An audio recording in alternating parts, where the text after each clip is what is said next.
Good morning, everyone. We'll give folks just another minute to all get signed on today, and then we'll get started. Tim, I like your headset. Thanks. I feel like it's the polite thing in my office where I have other folks fairly close by in other offices, so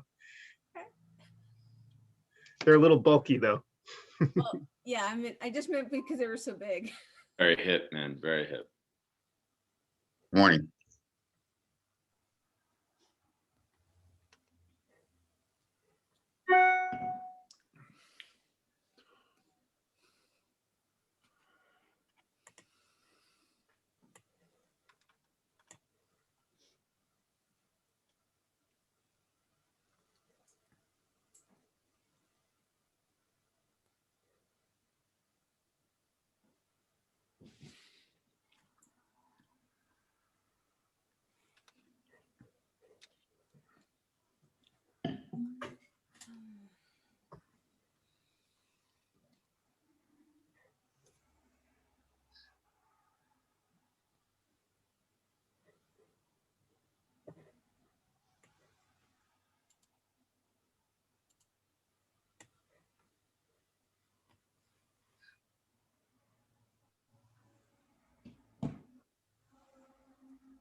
All right, I'm going to get started with at least our opening, as if anyone else joins us, we'll just have them hop on.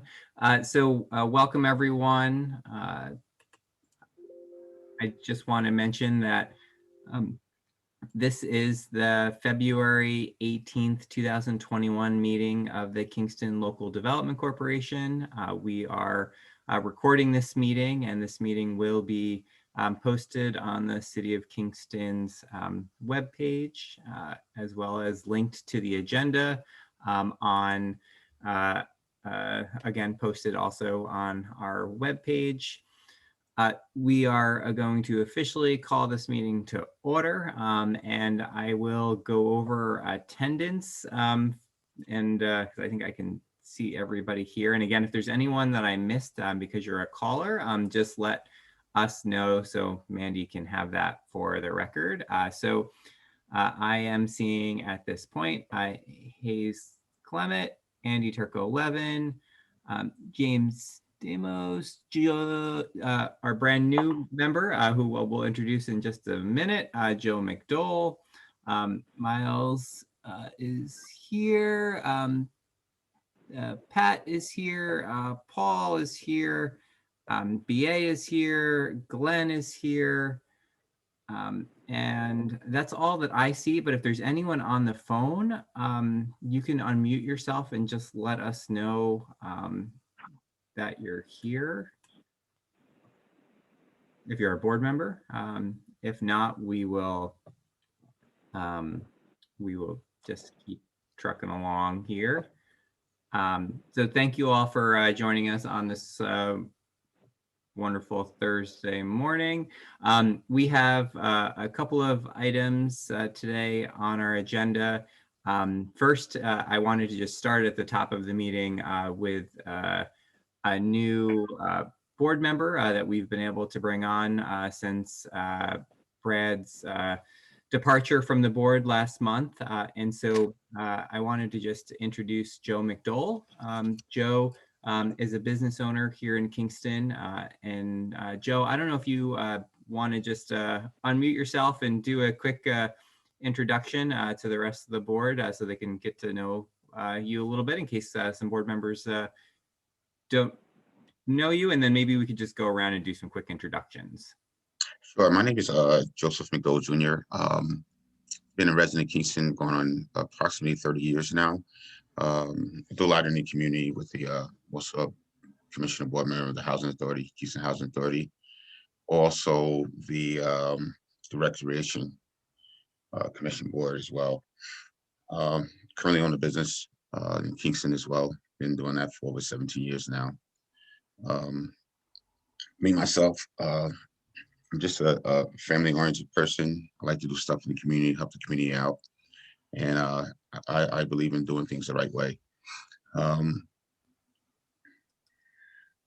Part of me getting involved with this is to help the community get developed. I was asked to do that, and I just like to do things with in clear standards and having clear water, no murky water, just doing things the right way.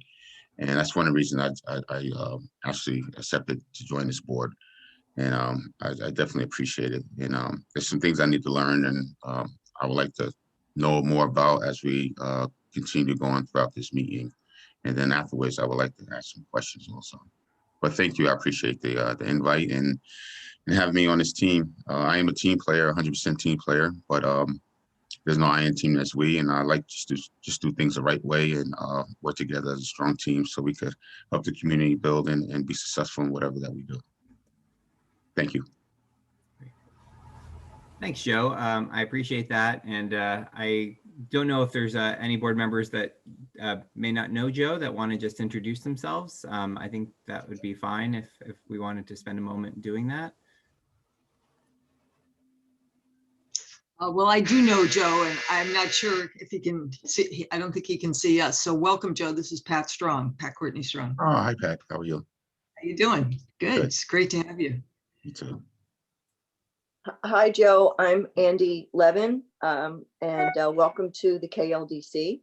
I don't think I've met you. I now reside in the town of Ulster, but I still sell real estate in the city of Kingston, and I'm licensed out of the city of Kingston and former resident and alder person and stuff. Right, Steve? Long time. So welcome. Thank you.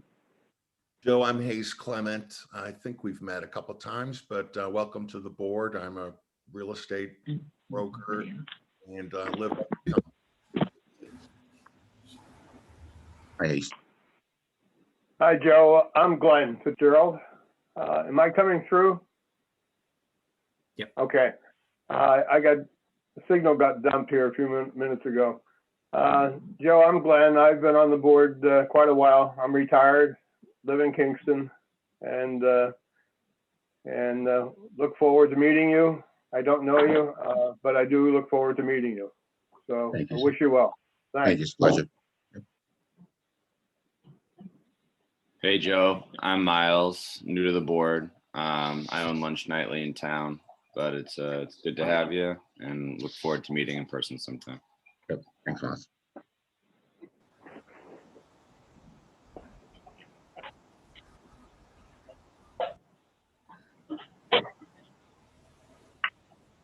All right. Anyone else? If not, we'll Joe, again, as we hopefully get to a place where we'll be able to have in-person meetings again, it would be nice to be able to get everybody together. But thanks for bearing with us on these Zoom-based meetings that we've had to have over the last couple of months. No Hey, problem. Joe, sorry. Hey, Joe, Paul Cachero, I sent you a message welcoming you to the board. I'm a new member too, so looking forward to working with you. Yeah, thanks, Paul. Pleasure. Yeah, yeah.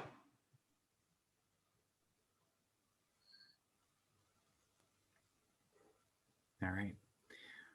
So if it's okay with everybody else, we have, minutes and treasurer's report and all of that to approve. But while we have Tim here from the county, we spoke last month about having an update on the county's activities, related to some of the economic development work. Tim is the official new director of economic development for the county. And so I thought it would be great to be able to, get him on first thing this morning, so he can get on with his day. So if that's okay with everyone, I'd like to kind of just rearrange the schedule to kind of give Tim an ability to just say hello and kind of give us an update and just the background, Tim. We were talking last month about, and Hayes in particular mentioned, the great work that happened with the Ulster 2040 plan. And I'm not sure how familiar all of our board members are with that plan, as well as some of the new exciting initiatives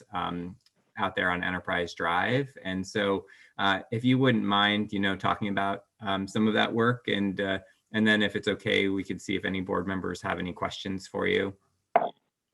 Yeah, happy to do it.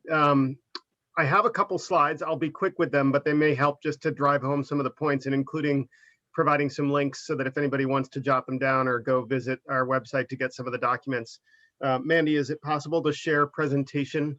Yeah, I just gave you permission, Tim. Oh, cool, good. Yeah. All right. So let me throw this up here. And as I do, I'll just say, it's a pleasure to join you all. So I know most of you through other work, either my past work in the County Office of Economic Development or through other work in the community. I am a resident of Kingston.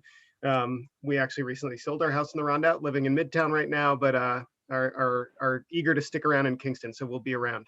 My wife Cheryl runs a daycare center down in Rondout, so we're not going anywhere far.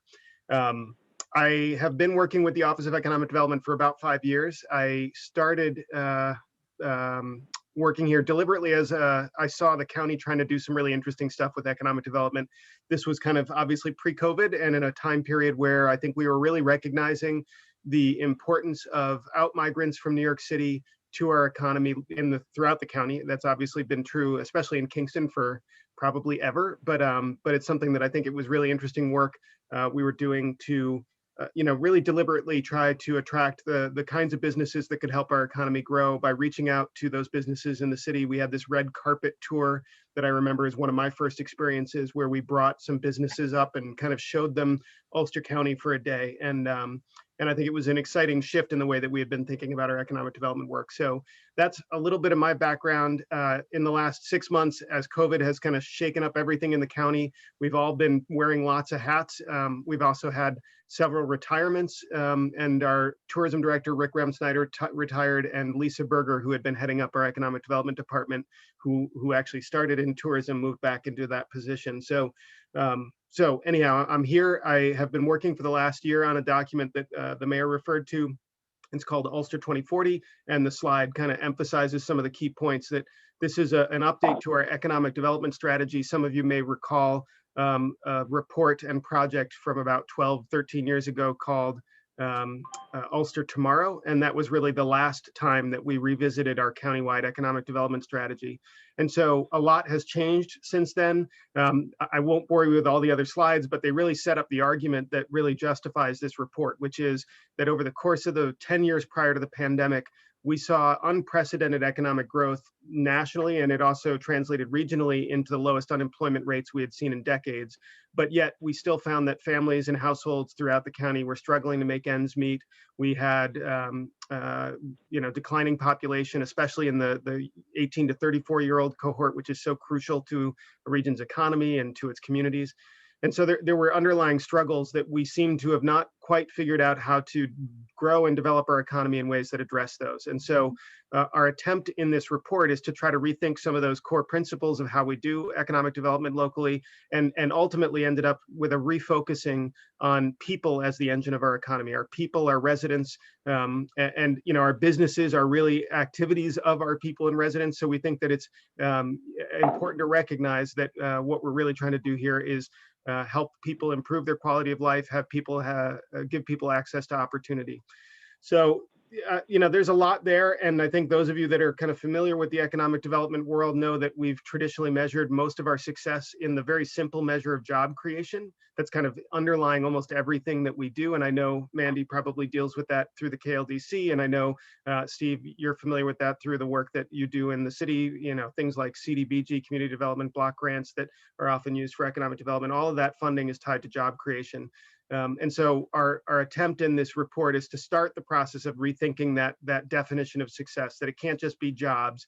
We have to be thinking about the quality of those jobs, the wages that they provide, the ability of people in our community to have access to those jobs through the right training and education, and also by engaging more with underrepresented communities. And so the report, the link down at the bottom, gets you straight to it. It's about 30 pages. I think it's a fun read, but that's probably because I wrote it. And so if you would like to dig in a little bit deeper on the topics that I'll just touch on today, there's a lot more there. I'm going to just go to a couple of key points in it so that you can kind of see what we're headed towards with it. First, I just want to thank everyone who was involved in helping us prepare the report. We had a team of about 12 people who worked over the course of a year, including after a brief hiatus during the first peak of the pandemic. We got them back together in June remotely and asked, does everybody think we should still continue with this update to the economic development strategy? And unanimously, everybody agreed that we should. And in fact, we kind of started to see the signs even then that coming out of the pandemic, this work of economic development, and especially rethinking some of the core principles of our economic development work, would be even more important.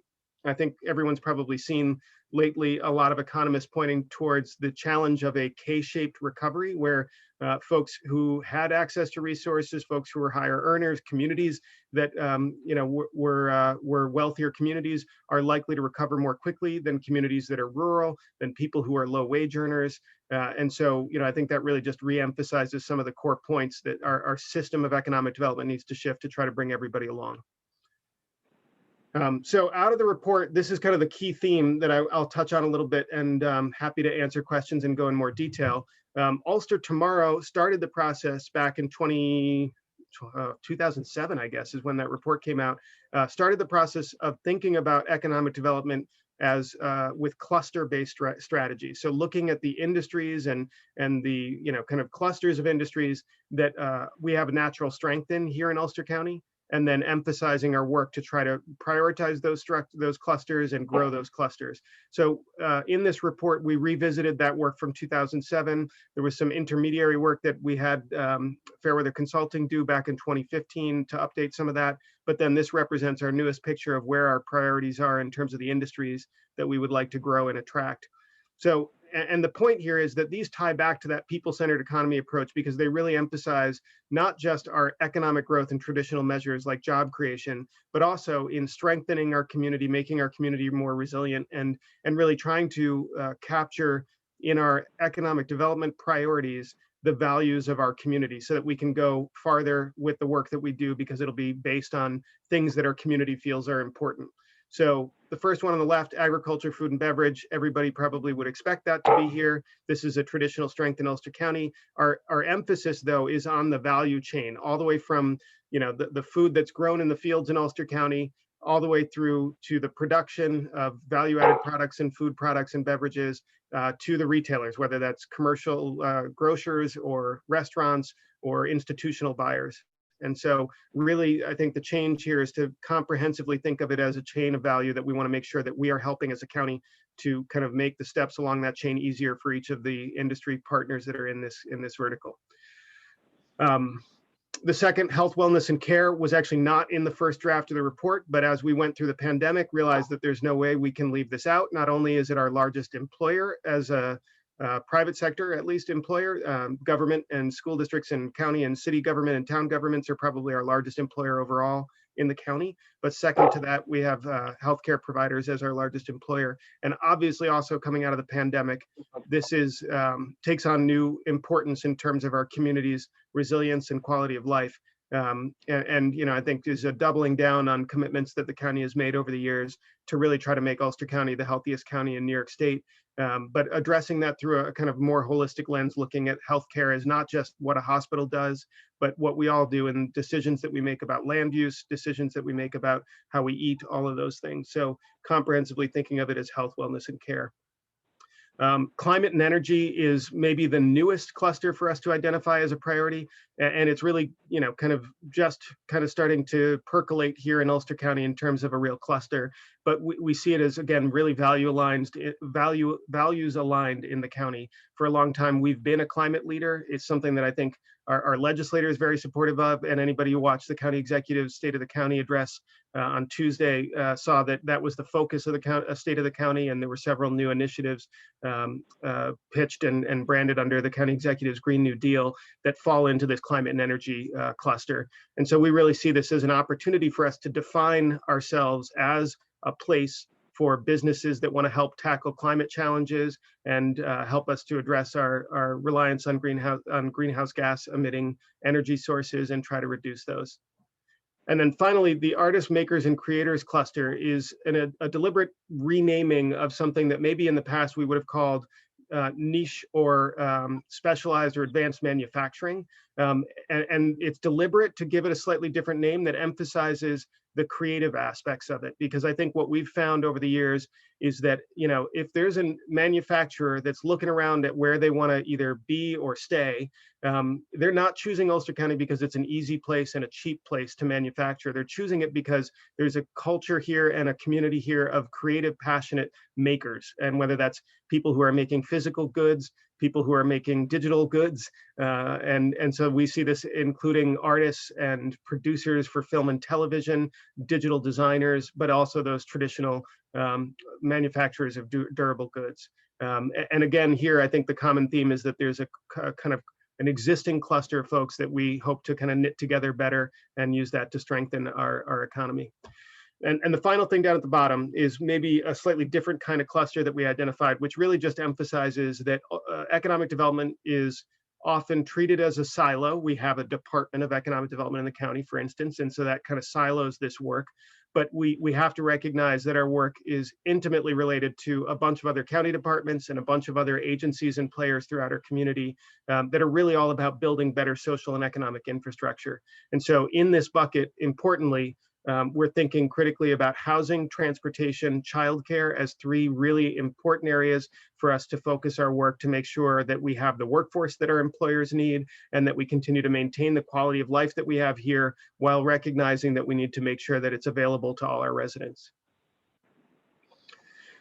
There's a lot more I'm going to skip through because I don't want to take up all your morning, but let me just see. You know, I guess the final thing, I'll leave it on, and then I'll do one quick little sweep through our work at the former IBM site in town of Ulster so that you guys can hear the latest on that. But I'll emphasize quickly here that if you go to our county webpage, which has an awfully long URL, but ulstercountyny.gov/economic-development.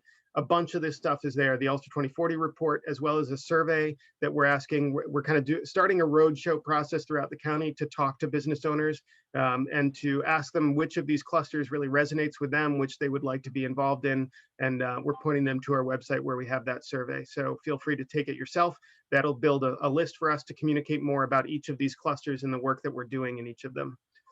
We also hope to have some sector roundtables in each of those clusters later this year, where we'll identify challenges and opportunities and set some priorities for our work in those clusters. These are just really quickly some of the projects that are on the slate for this year. The county executive talked about the Green New Deal and gave a little bit more detail on that. There will be more to come as we get closer to Earth Day, which is kind of the official announcement of our Green New Deal plan.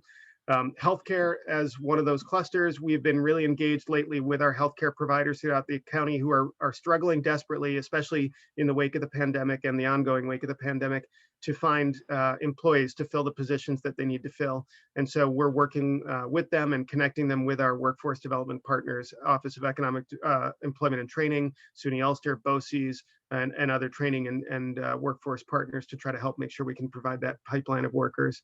And then working on our value-added production for food and beverage, working to establish physical hubs for our makers and creators, spaces where they can, once we can all be back in offices and working closely together, can build community. And then also engagement like this, and we've been talking a lot with the city of Kingston and with other communities throughout the county to really engage more on the local level to see what our local communities need and how we can help them. Right, so final thing, the former IBM campus. So just because I'm not sure everybody's up to speed on this, probably, but let me just start from the beginning. Obviously, the former IBM campus in the town of Ulster, at many points known as Tech City, has long been underutilized. That's maybe to put it lightly. In the last year and a half, the county was able to foreclose on 2 parcels on the west side of the campus due to unpaid taxes.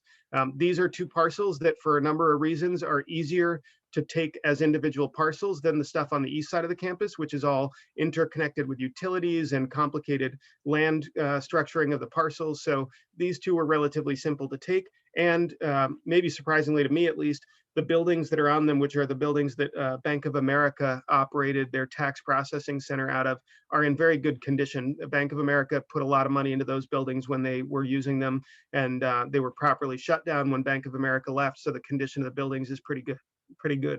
So we acquired these about a year and a half ago. We spent the last 9 to 12 months putting our head around what these buildings, the condition was, and starting to think about the process that we'd have to go through in order to sell them, lease them, do anything with them.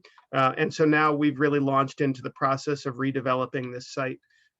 So I think I've said some of this, the buildings there are about 400,000 square feet in 3 connected buildings. The 2 parcels comprise about 80 acres. It includes the parcel that these buildings are on, and then a big vacant lot that's about 57 acres right at the very end of Boyce's Lane, past the United Healthcare building. Let's see, we issued back in the beginning of January a request for expressions of interest. And this is kind of a relatively informal, but still formal in the sense that we're actually out there publicly asking for businesses, developers, community members, anybody to come forward and present an interest in either leasing, purchasing, or partnering with the county in some way to redevelop this site. And so those expressions of interest are due on February 26th. I'll put the link back up that's to our website for the County Economic Development Department, and the request for expressions of interest is there on that page. It's a really simple process to respond. So, you know, if somebody just thought, hey, I'd love to use the parking lot for an event sometime in the summer, all that it takes is submitting a letter saying as much, and that gets it into consideration as we think what to do with these properties in the coming years. So website again, ulstercountyny.gov/economic-development. Happy, there's so much more to say about this project, and I'm eager to talk about it. I am excited about it. So if there's more questions on that, I'm happy to take them. Any questions though on any of this stuff, happy to dig in more deeply. I didn't do the normal spiel, which is what do we do as a County Office of Economic Development, but I think most of you probably understand that pretty well. And we work closely with the KLDC when there are businesses that need support beyond what the KLDC can do, connecting them with either other agencies and departments or with programs that we have at the county level. Happy to go into that though, if somebody wants a little quick primer on our work in economic development. Peace. Thanks, Tim. And I think this is terrific. The strategy and also the fact that this kind of business development function has been coordinated under you at the county level, but you're taking, you know, a county-wide approach, which is terrific. How does a community, specifically Kingston, plug into this in terms of any gaps you need filled in terms of what we provide? And I'm specifically talking about Steve's team at City Hall, but also the KLDC. Where can we sort of supercharge Kingston's presence or connection to this whole strategy? That's a great question. And I think Steve and I have been talking a lot about how we can coordinate better between the county and the city on our economic development work. And I think that really, maybe the quickest way to summarize it in my mind, and Steve, please feel free to share your thoughts on this, but you know, that we have complementary strengths in our teams. And I think that really finding ways to leverage that, you know, I'm jealous of Steve's grants management team. That's a team that we don't have at the county, which is a little surprising, honestly. But so I think there's an opportunity there for the city of Kingston to continue kicking butt at getting really great grants, and maybe even to help us understand how we can do a better job of that too. But then leveraging us to provide some of the more traditional support to the businesses that are in the city of Kingston, which we already do, by the way, some for the city of Kingston, but often there's been an economic development office in the city of Kingston that can do that, not so in any of our other towns. So we do that automatically for the other towns in the county, and would be happy to do more of that, and have been talking with Steve about doing more of that for the city. You know, specifically with KLDC, you know, I'm really interested. I think this is a conversation that has never happened, at least in my awareness, maybe at some point in the longer history of the organization, but to really deliberately talk about what are the priorities that KLDC has? How do we make sure that as we're hearing from businesses that are either looking to move here or grow here, that we understand what might be, you know, the good fits for working with KLDC.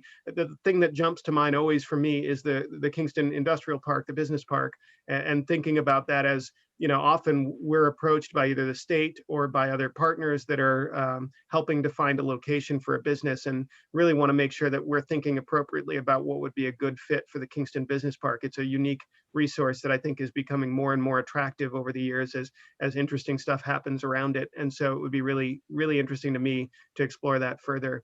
And as well, the one other thing I'll say is that we're really, I skipped over this, but I should make sure to emphasize it. And maybe it's implicit in everything I said, we're really focused on trying to make sure that we take deliberate steps to engage with underrepresented businesses and communities in our work. That's inherent. If we're talking about our economy not working for everyone in the past, well, then the only way we're going to try to address that, or able to address that, is to do things a little bit differently with how we engage folks that haven't traditionally been engaged by our economic development work. And so I think that the city has done some interesting stuff there too, with the micro grant program that, or micro loan program that the KLDC has. And that's the kind of thing we would like to see more of, and maybe work closely with you all to kind of do some pilot projects and explore how we can do a better job there. And just one more thing, and this is more a comment than a question, but I hope Kingston is not just sort of pigeonholed into the makers and creators thing. No, because I do think there's significant possibilities here, particularly in renewable energy. Yeah. Well, I think, one of the things we talk about when I do the longer version of this, I've learned some interesting things that I think led me to believe that this climate and energy cluster, which maybe that name isn't quite capturing what we want to do here, but the Hudson Valley has the highest density of water professionals, water PhDs of anywhere in the country. We also have one of the largest unfiltered water supplies in the world in our backyard. Water and water-related technologies and monitoring feels like a natural strength for us. And by the way, the labs that do a lot of the research and testing are right in the heart of Midtown Kingston. So, I think that all of these we see as having some relevance everywhere in the county. Some parts of the county will have strengths in some areas, and some will have some in others. But the city of Kingston, I think all four of these clusters, really there's an opportunity to grow them here. I will say the makers and creators, though, is it's just amazing what's been happening over the last 10 years in Kingston with, maybe for longer if you count Bailey Pottery and RNF Paints and all those guys, but kind of growing out of that, there's really a tremendous resurgence in craft manufacturing, particularly related to the arts, which feels like such a natural, of course that's here, but it doesn't really get as much recognition as it deserves. And I think with more recognition, that's an engine that can continue to grow here too. Tim, hi. I have a couple Pat. questions. Hey. So I think you remember I was playing matchmaker a little bit, making sure that you heard about the NYSERDA opportunities. Has anything come of that? I think you had said maybe they were looking for more acreage than you could deliver with this available parcel. Yeah, so we're really eager to continue finding spots for this new program, Build Ready, which is an attempt to accelerate the solar development timeline. And I think we need lots of solar. I think the growing recognition is that we have to have a solar boom all over the state in order to meet the targets that have been set, and probably need to even go beyond those targets. But so we engage with NYSERDA to talk about Build Ready, which again kind of takes parcels that may be appropriate for solar, and through state work really prepares them and packages them so that a commercial solar developer can come in and really basically have a turnkey project that they can get building right away. This site is not ideal because there's not that much area other than the parking lot and buildings that might be appropriate on. Although what we've now seen is that as we put out this RFEI, we actually have a bunch of commercial solar firms that are intending to, or maybe have already indicated they're going to respond. So I think our next step is to see what comes in with that. If there's some solution that those private sector players think can work here that didn't come up in the Build Ready program discussions that we had, then sure, we'll move forward with that. If not, we'll certainly turn back to NYSERDA and see if there's some way to tinker with that. We did submit, there's kind of an initial application process that Build Ready program, and we did submit an initial application, so we're on the list. Oh, good. And so Good. if they start to Yeah. think differently about their program, I'm sure they'll reach out to us, and then we may still have an opportunity to do that. And they may well do that. My second question is, how would you characterize the number and kind of inquiries that filter into your office from the general business climate out there? Well, I would say the last year is not representative of what's traditionally the case. In the last year, we've had thousands of inquiries from businesses just trying to figure out COVID-related regulations and how to respond to the COVID crisis. So that's been a major source of incoming communications for us. But more traditionally, what we typically receive are requests from businesses that are maybe the basic categories. We receive requests from businesses directly, from site selectors, and then also from the state and regional partners that we have that are searching regionally or even nationally for locations to relocate their business. So that's one class of inquiries that we get. And we get those probably the frequency of 2 or 3 a week. And that's been steady throughout the pandemic, which has been a little bit surprising, but maybe not so much as we see folks, moving their residents out of the city. We also are seeing businesses trying to increasingly try to get out of the denser urban areas down south. The other thing we get are businesses that are existing here that are looking to expand, and they don't always think of it this way, but we try to kind of understand it as they have a financing gap. So they know that they can hire 5 employees if they can buy this piece of equipment, but that piece of equipment is too expensive and they can't figure out how to make it work with their existing financials. So they reach out to us for help, and we try to figure out where there's some sources of funding, whether that's low interest loans or small grants that can help them fill that gap. That usually ends up as a couple of months of what I would call business counseling, like figuring out, okay, well, why do you need this? Is this really the thing that you need? What is your financial condition and ability to pay for it? And then eventually working a way through what are usually pretty complicated applications for programs that can support those kinds of projects. And then finally, I think we deal with businesses that are either, this is the broadest category, that just need help, encouragement, a shoulder to cry on, like kind of a little bit of just the kind of business therapy of, especially in the pandemic, people trying to figure out what they should do. And sometimes those are businesses that are really struggling and that are trying to figure out, is there something, they're kind of desperately reaching out saying, I need something, I'm not sure what I even need. And then a lot of those are referrals that we can make to other agencies that can help them. Often we're referring folks to SBDC, especially if they're kind of startup businesses just getting started. SBDC is really good at providing core business counseling to help with business plans. And then we have other partners that are specialized in industries like HVADC, the Agribusiness Development Corporation, that can help farm and food related businesses. So I would say that that's the majority, although, one of the themes that has emerged recently, and I touched on this with the healthcare industry, is businesses reaching out to us because they cannot find workers.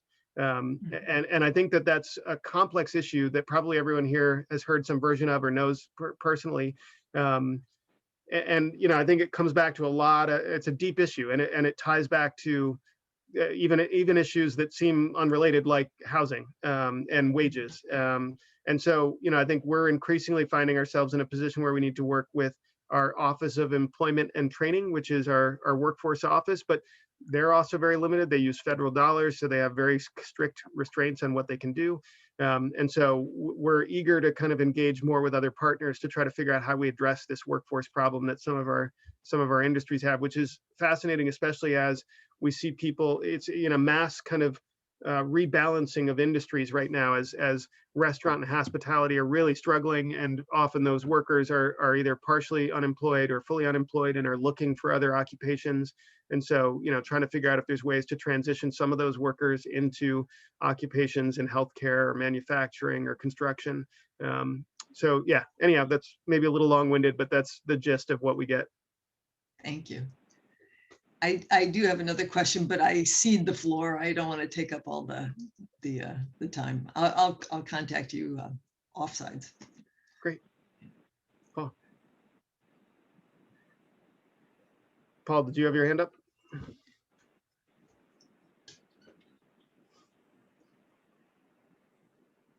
there we go. Sorry about that. Yeah, I did. And I'll try to be as quick as possible because I know we have limited time. So Tim, I'll take my hat off. I'm a new board member, so I'll take that hat off right now and I'll put my business owner hat on. So you indicated that water was a really, tremendous natural resource that we have locally. Yet,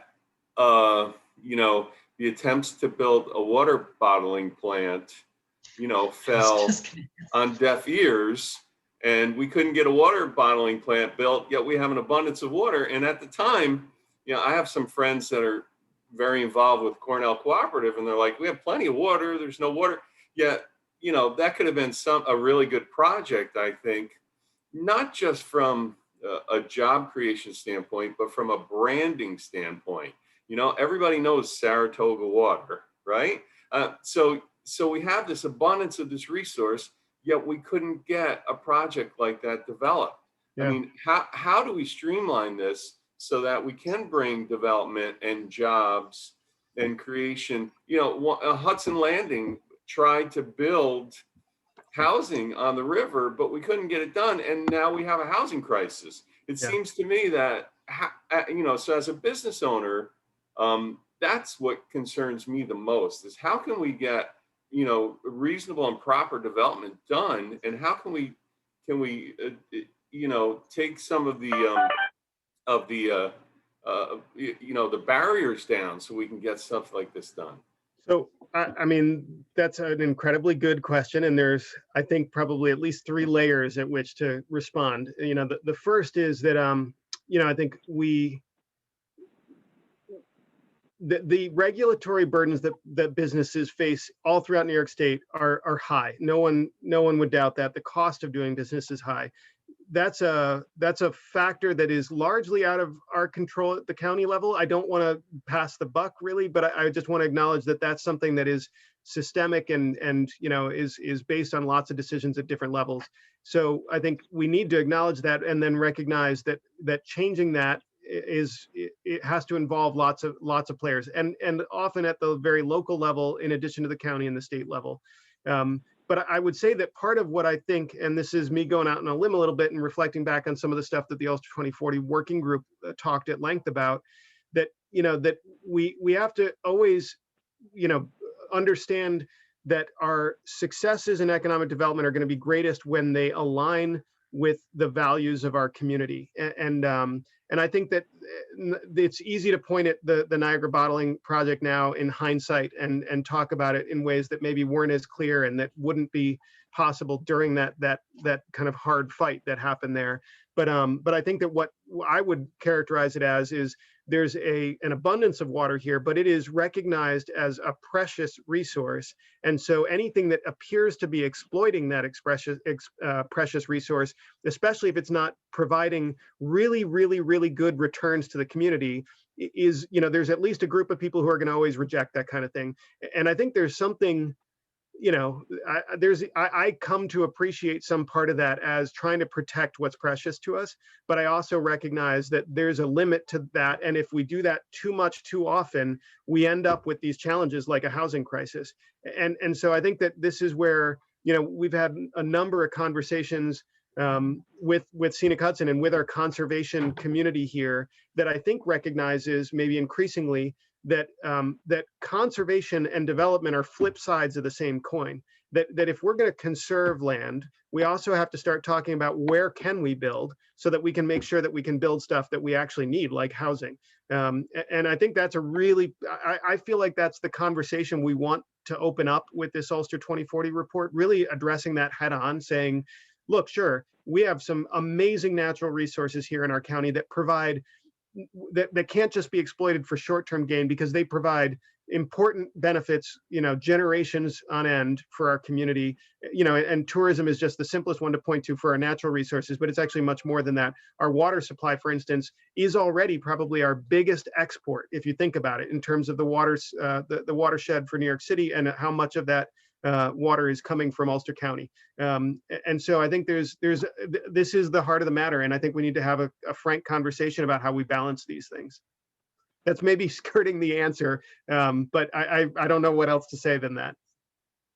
Well, I just want to add as a comment that I downloaded the request for expressions of interest, and it does have the critical language about how does this fit in with the Green New Deal. Yeah. And so, I think those are the values that the county has articulated. And if we have someone come along who wants to put a coal plant there, we have Right. a way to talk about Yeah. it with them to say, how about storage? How about energy storage? And there's another example that, like, the Glide Path project, a project that started out as a natural gas burning power plant, and that, I think was rejected largely by, at least very vocal segments of the community, and then came back as a battery storage project, which, I think is the hope, is that if we have productive dialogue, and maybe that's still not the shining example to point to, but I think it was maybe better than the dialogue around the Niagara bottling project, that then we find compromises that not only create jobs or build our economy, but also preserve things that the community thinks are critical.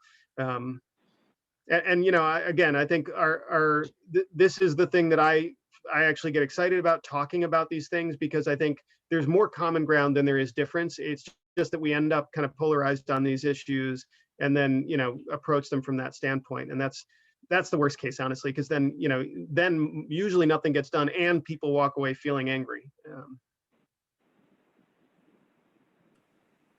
All right.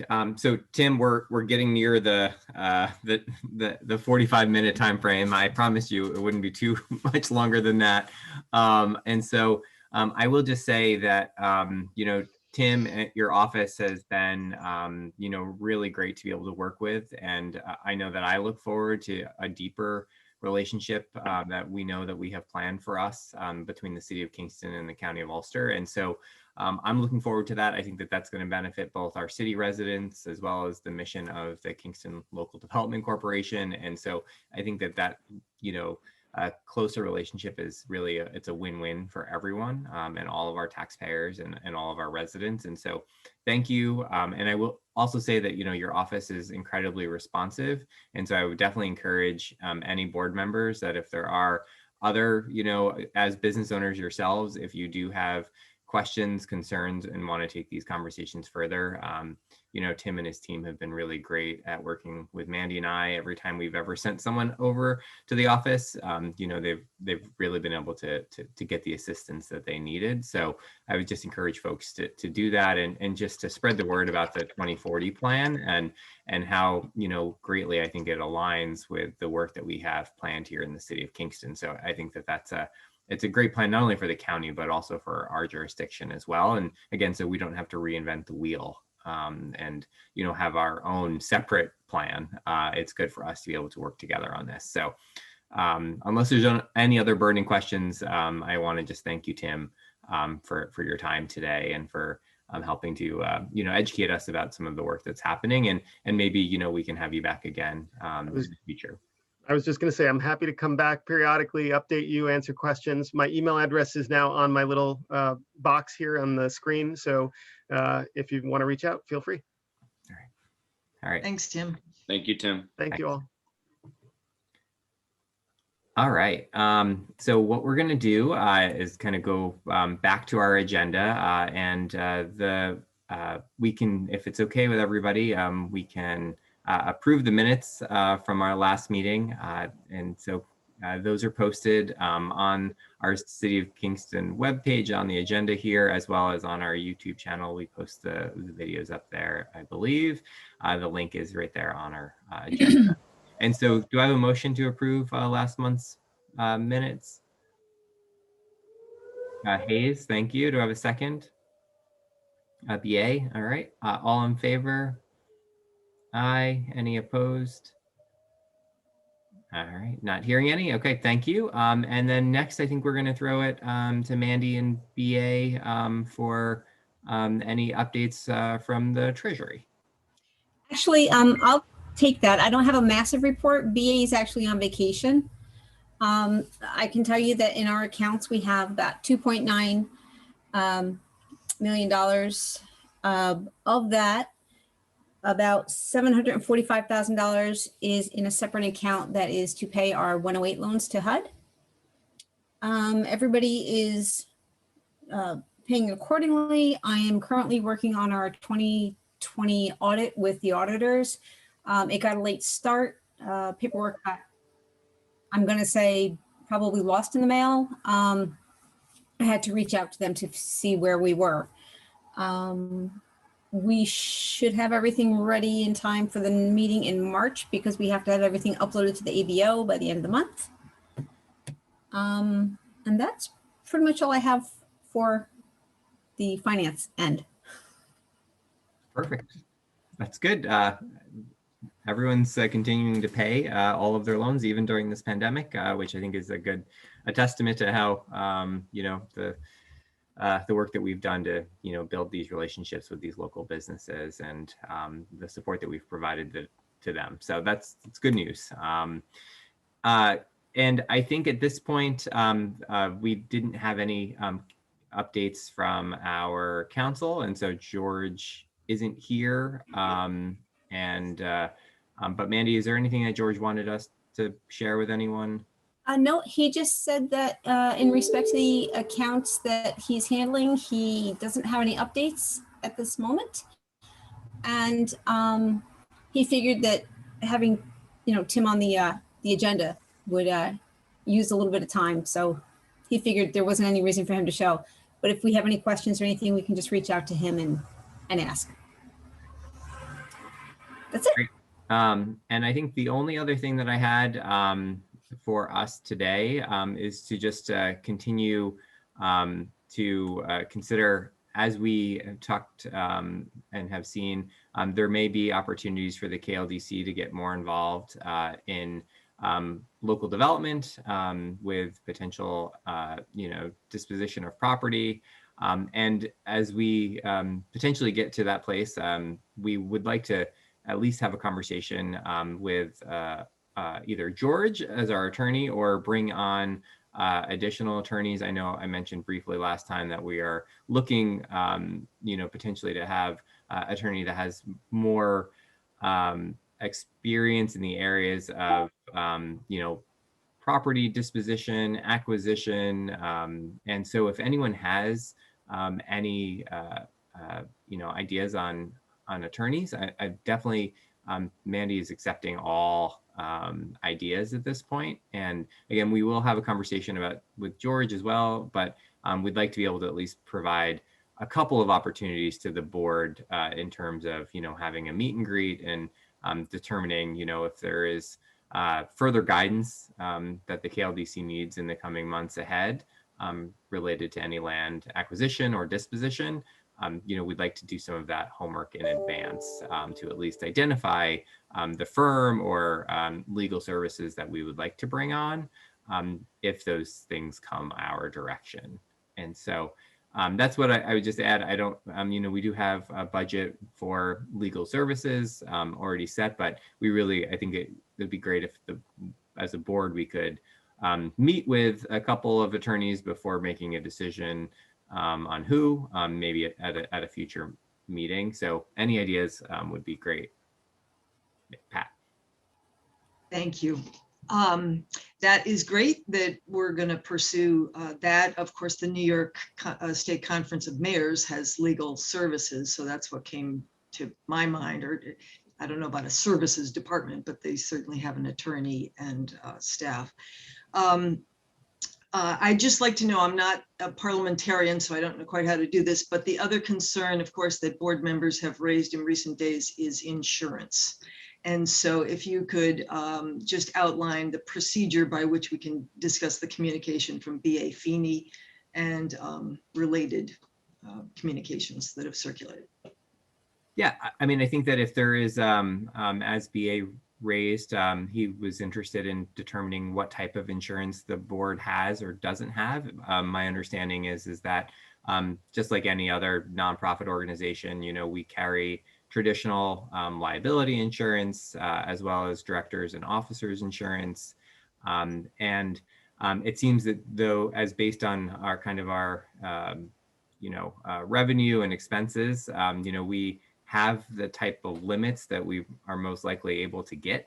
But if there is further clarification from our insurance agent, we would be happy to provide that to the board, and have our insurance agent kind of send us a synopsis of, what our current, limits are. And if at this point in time, based on the work that local development corporations do, if he feels that our insurance is appropriate for the size and scope of our work, I'm sure that our insurance companies probably insure lots of other local development corporations who do probably much more work than we have done in the past in terms of economic development and putting themselves in the midst of different property transactions. And so I think that finding that information out should be relatively easy. And so we should be able to provide that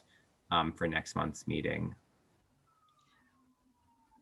I think a different timeline might be required, Steve, with a public hearing coming up and then common council actions that are planned. I think we need to establish a date certain by which we can get that legal and insurance information, because I've lately become aware that a number of board members have concerns about it. So can we establish a date within a week's time that we can get that information? I mean, we can definitely give you information.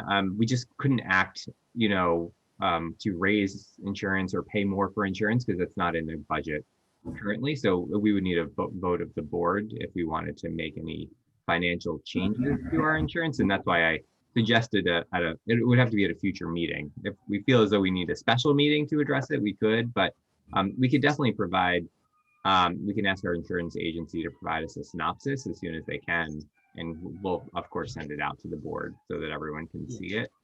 And again, I think in terms of our legal liability as an organization, I think, if George feels comfortable in providing a synopsis to us, we can ask him for that. If he's unfamiliar with, nonprofit law and, our bylaws and how that would all relate, we again may need to find a different attorney to be able to provide us with that, kind of advice. Yeah. Again, I'm not a parliamentarian, but I think there is sentiment for a special meeting. Yeah, Hayes. Just for Steve and Mandy, I don't know if you've talked to Clint Johnson, the county attorney, but he was the point person on disposing of some of the Golden Hill property, the former jail, to the Housing Development Corporation for the county. He, I know, had consulted a number of attorneys on disposition of property, so he might be a good starting point to get some names. Okay. Great, thank you, Hayes. So I agree with Pat regarding a special meeting, and it seems as if this needs to happen before the Common Council reaches its decision on the 2nd. But, that's just my sense of urgency on the matter. So my sense, just to be clear with everyone, if the Common Council does vote to allow the mayor to sign documents to transfer the property, of 21 North Front Street to the Kingston Local Development Corporation, that doesn't mean that it happens that day. As you guys know, our acquisition and disposition policy, the board would have to vote to accept that property, and then to create a system to dispose of that property would be my sense. And so it doesn't just happen. And so I would say that while the March 2nd date is definitely a date that the Common Council may take an action, we as a board, don't have to have, again, this all taken care of and done with by that vote. And that's why, I don't feel like we should rush something just because another body is making an action. We should make sure to do our due diligence and make sure that, we've have the legal advice and any concerns that the board may have over insurance and all of that, prior to us deciding to then take any actions. in the future. So, yeah. Joe? Yes, I know I'm like the nuclear kid on the block, so to speak, pertaining to this, but I just like to have some clarity on everything that's going on. I don't have the knowledge that I need to have right now, and I like functioning in clear water, and I like doing things the right way, and I'm just a straight up person when it comes to that. But I just would like to have some clarity of what's going on, and if I could sit down with somebody to explain to me. I know some of the dynamics, but I would like to know all of the dynamics. And so I would learn more about what's going on. And that would be helpful to me personally. And such as, we're using the word insurances and everything. And I don't know exactly what's that about also. So I just want to know, and I'm just being upfront, I just want to know if somebody could just sit down with me and explain in details of everything, so that it'll be easy for me to work with everybody and to learn and to see what's going on. It's only fair to me to know this. Yeah, agreed.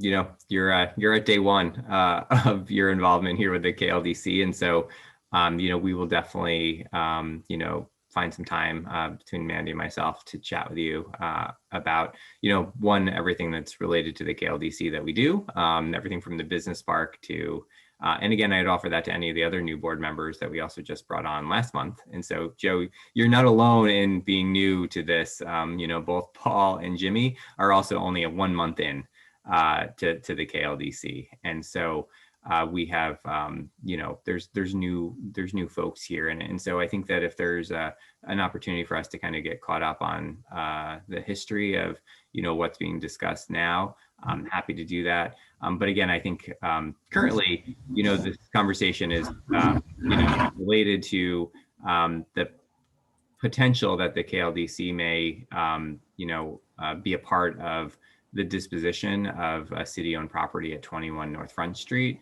the old parking lot, and the board members discussing this today are just interested in making sure that if we go down that road of participating in that effort to develop that property, that we have all of the appropriate insurance and liability protections because of concerns of potential lawsuits and things like that. And so that's really kind of the background. And again, none of this is formally in front of the KLDC yet because the City Common Council hasn't acted on anything. And so this is all a lot of like, what if they do this? And if they do, this would come our direction. But being prepared is not a bad idea. And so we'll definitely happy to find some time to talk to you about it. But I think that having, the information from our legal advisors and our insurance advisors, and then having a meeting to talk about those issues, I'm happy to set that up. Very great. I just want, like I said, just things being done the right way. So thank you. Yeah. All right. Well, that's all I had on the agenda today. If nothing else, we will call it a morning. It's a little after 9. I appreciate everybody's time today. And if you have any questions going forward, please feel free to reach out to me, and we can also talk. So, I guess I'll have a motion to adjourn. I'll need that. Paul, do I have a second? Andy? All right. All in favor? Aye. Aye. Any opposed? All right. Well, thank you, everybody. And we'll be in touch soon. Okay. Thank you. Bye. Bye.